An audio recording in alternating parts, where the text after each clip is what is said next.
আল্লাহ এই জন্য বলতেছেন সাবধান হও, প্রত্যেকে নিজের দিকে তাকাও। তাছাড়া ওই দিন যাওয়ার পরে এই সকল আফসোস করবে, এগুলো একটাও কাজ দিবে না। মাহফিলের পরে মাহফিল শুনে, মাহফিলে অংশগ্রহণ করে, মাহফিলে স্বেচ্ছাসেবকগিরি করে, অথচ এশার নামাজ পড়ে আসে নাই, ফজরও পড়বে না। কি লাভ হবে, কি লাভ হবে? ও যুবক, আমি তোমার ভাই হিসাবে, বন্ধু হিসাবে, তোমাদের সমবয়সী হিসেবে বলে গেলাম, দুইটা জিনিস করো ভাই, দুইটা জিনিস। এটা আমার ওসিয়ত, আমার জীবনের পক্ষ থেকে তোমার জন্য। তুমি যদি তোমার চোখকে হেফাজত করতে পারো, তোমার চোখকে নিজের নিয়ন্ত্রণে নিয়ে নিতে পারো, আর তুমি যদি ফজরের মুসল্লি হয়ে যেতে পারো, আল্লাহ তোমার তকদির ঘুরায় দিবে, ঘুরায় দিবেন, আল্লাহ তোমার তকদির ঘুরায় দিবে। তুমি ফজরের মুসল্লি, এর থেকে পাওয়ারফুল আর কারোর মধ্যে কোনো পাওয়ার থাকতে পারে না।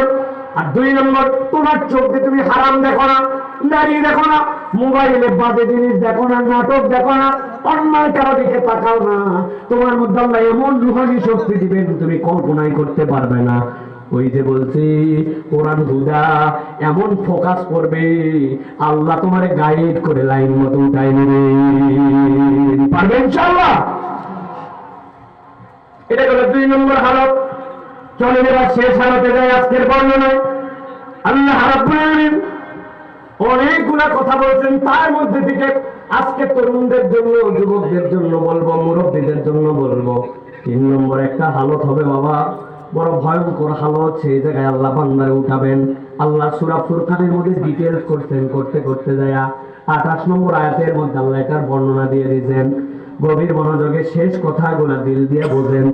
আল্লাহ বলছেন, তারা ওঠার পরে বলবে, ইয়া ওয়াইলাতা লাইতানি লাম আত্তাখিজ ফুলানান খলিলা। আয় আল্লাহ, আজকে আমরা বড় বাচ্চা বেঁচে যেতাম। কি জন্য বাঁচতি? বলে একটা অপরাধ যদি না থাকতো। কি অপরাধ? বলে লাম আত্তাখিজ ফুলানান খলিলা, আমি যদি ফুলানদের বন্ধু না বানাতাম। একসাথে আওয়াজ দিয়ে বলেন, কারে? ফুলান বলেন, কারে? ফুলান। এখানে কারো ফুলান নামে বন্ধু আছে? থাকলে হাত তোলেন। ফুলান নামে, ফুলান নাম হচ্ছে ফুলান, যাক গাইবান্ধার লোক বাইসে গেল।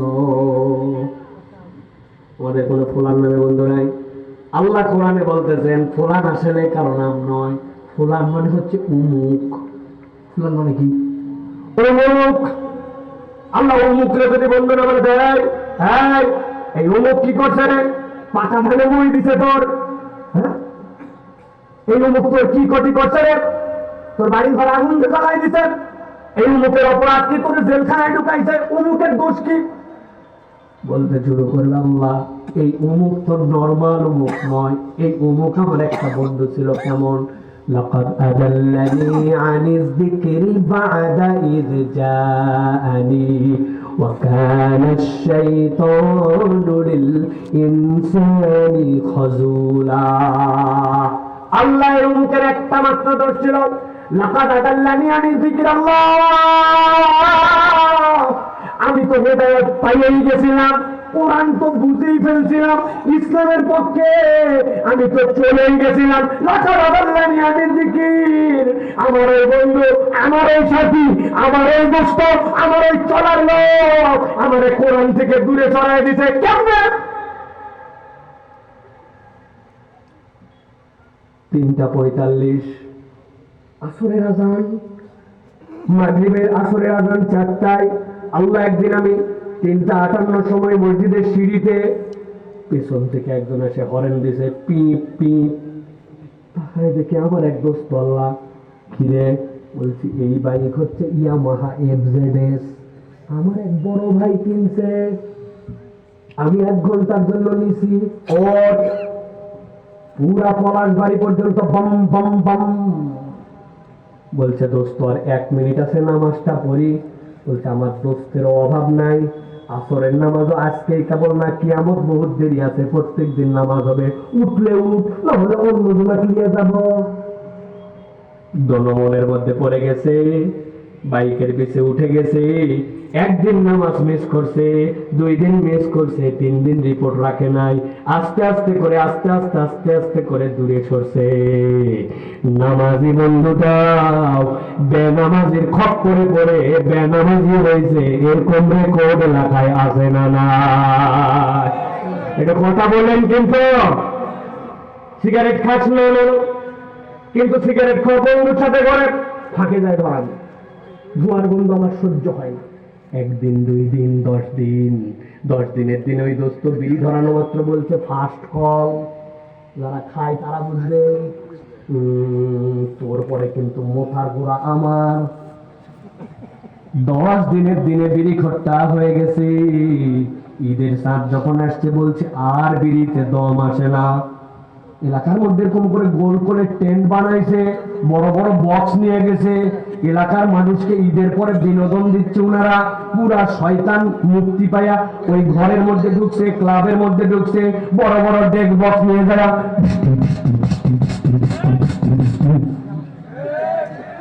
এক দোস্ত বলছে তুই কাপাকাপি কর, আমি আসতেছি, তবে যাওয়ার আগে একটা কাজ দিয়ে যাই। এই যে ভিতরে যে তোকে বিড়ি দিলাম, এটার ভিতরে মাল ফেলা। ধোকা দিয়ে দিয়ে মাল ফেলাইছে। উনি গাইবান্ধা সদর থেকে একটা পুড়িয়া নিয়ে আসে, খুসখুস করে কাছে ওর মধ্যে ঢুকাইয়া বলতেছে টানে দেখ, একটা মেতে যেমন তেমন, 2টা মেতে রাজা, গাইবান্ধা অঞ্চলে উহার নাম।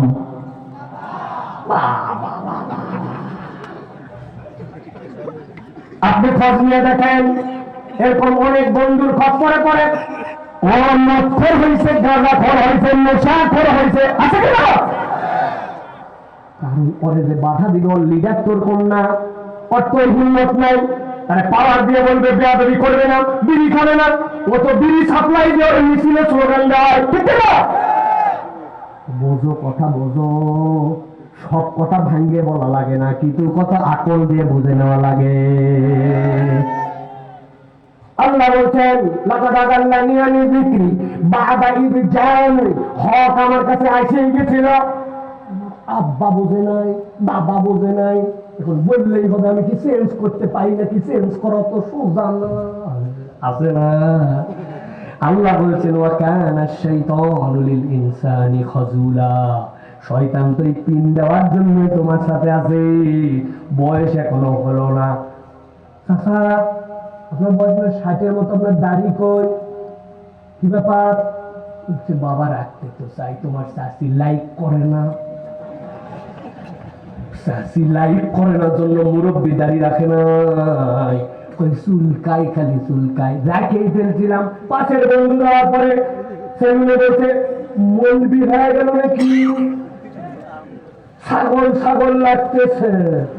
বলে না ঢাকা বিশ্ববিদ্যালয়ের এক স্যার নাকি এক আমাদের ছোট ভাইয়ের দাড়িটা বেশি বড় না, নাম বললে তারে চিনে ফেলবেন, আল্লাহ বিরাট সম্মানিত করছে তারে। এইটুকু দাঁড়িয়ে দেখে বলছে তোকে দেখতে তো ছাগল ছাগল লাগে। ওই বলছে you are exactly right sir, I am look like God. বলছে কি রে, ছাগল বললাম, ওই দেখি অ্যাপ্রিসিয়েট করে। বলছে আমি যা তো তাই স্যার, কিন্তু আপনি অনুমতি দিলে আপনাকে একটা কথা বলতে পারি, অ্যালাউড, বলো। বলছে স্যার আমাকে তো ছাগল ছাগল লাগে, কিন্তু আপনাকে দেখলে আমার কুত্তা কুত্তা লাগে। কুত্তার মুখে দাঁড়িয়ে আছে তো ভাই, ভালো করে বুঝেন, ভালো করে বুঝেন, কোনো কিচ্ছু নাই। লাকাদ আদাল্লানি আনি যিকরি বাদা ইয জাআনি ওয়া কানা আশ-শাইতানু লিল ইনসানি খাজুলা। মহিলা শত শত চলে আসছে মাহফিলে, এইখানে ওয়াজ শোনার সময় আসে বোরখা পরে, কিন্তু যেই না শাওয়ালের 1ম তারিখ হয়, ঈদের দিনে উনি তখন নতুন ড্রেস দিয়ে ডিস্কো বাজি করে বেড়ায়। অন্য জায়গায় স্কুলে যায় বোরখা পরে, বিয়ের ডেট পড়লেই দেখা যাবে উনি 3 পিস, 2টা পিস বোঝা যায়, একটা বোঝা যায় না, ওইটা দড়ির মতো গলার সাথে পিছন দিকে। আর ছেলে মানুষে বলে তুই টাকা লুকা, আছে কিনা? আমার আল্লাহ বলতেছেন লাকাদ আদাল্লানি আনি যিকির বাদাই জানি আমার শেষ আয়াত। আল্লাহ নবী হাজির হয়ে যাবেন সাথে সাথে। আল্লাহ মামলা কি এত সহজে ডিসমিস না, নবী বলতে শুরু করবেন وقال رسول يا ربي إن قوم اتخذوا هذا القرآن مهجورا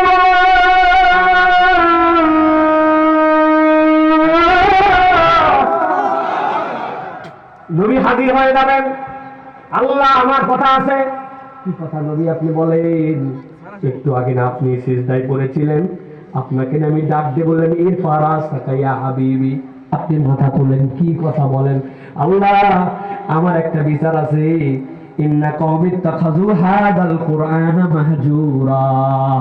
এই কওম তো সেই কওম যাদের কাছে লাখ লাখ টাকা খরচ করে মাহফিল করা হয়েছে কোরআন শোনার জন্য, মাটির ভিতরে উপরে ঠান্ডা, তারপরে বসে থাকছে, কিন্তু ওরা এই কোরআনকে কেবলমাত্র খেল তামাশা মনে করছে, মাহজুরা, গুরুত্বই দেয় নাই। ঠিক না?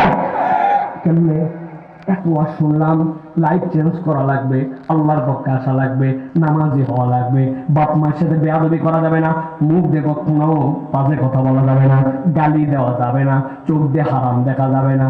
ইত্তাখাযু হাযাল কুরআনা মাহজুরা। মাহফিলের আগেও যা পরেও তা। আল্লাহ আমার বিচার আছে। নবী বলবেন ডবল শাস্তি না দিয়া ওদেরকে জাহান্নামে দিও না।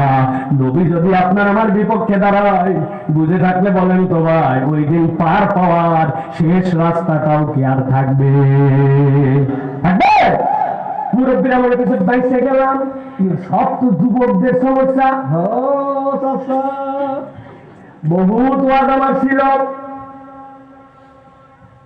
আসরের নামাজ পড়ে বসে বসে সুন্দর করে, ডান পাশে যুবক কমিটির সভাপতি, বামে সেক্রেটারি, মধ্যে ক্যাশিয়ার।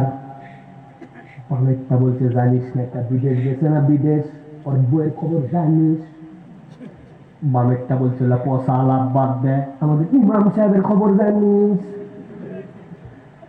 ইমাম সাহেবের দোষ, হাফেজ সাহেবের দোষ, অমুক লিডারের দোষ, ইসলামপন্থীদের দোষ আছে না? মধ্যের জন কোনো কথাই বলে না, চুপ করে বসে আছে। অনেকক্ষণ পরে খিলাল করতে করতে মান খায় বলছে এগুলা কথা বলা হয় না রে, তবে না বলেও পারি না, আল্লাহ মাফ করুক, কথা ঠিক। বুঝেননি না? হিংসা টেকনিকে উনি শয়তানের দলে যোগ দিছে, কেবল আল্লাহ জানে আর উনি জানে। এরকম বহু মুরব্বী পাবেন, দাড়ি আছে, টুপি আছে, নামাজ আছে, কালাম আছে, কিন্তু ইসলামের পক্ষে এখন পর্যন্ত আসতে পারে নাই, ভিতরটা তার পরিবর্তন হয় না। এখনো চলে ইতিহাস খুঁজে, অমুক সালে কি হয়েছিল, তুমুক সালে, তুই কি জানিস, তোর তো নাকদের দুধ আচ্ছা কেন? আল্লাহ বলতেছেন এইগুলা হচ্ছে আল্লাহ নবীর সামনে যেন দাঁড়াবে। ইত্তাখাযু হাযাল কুরআনা মাহজুরা। আমি কোরআন বলি 15 বছর আর আপনি ওয়াজ শোনেন 50 বছর, ঠিক না? আমার আগে আপনাকে আল্লাহর সামনে দাঁড়াতে হবে। নিজের একটু কলিজা চেঞ্জ করেন। কেন করতে হবে?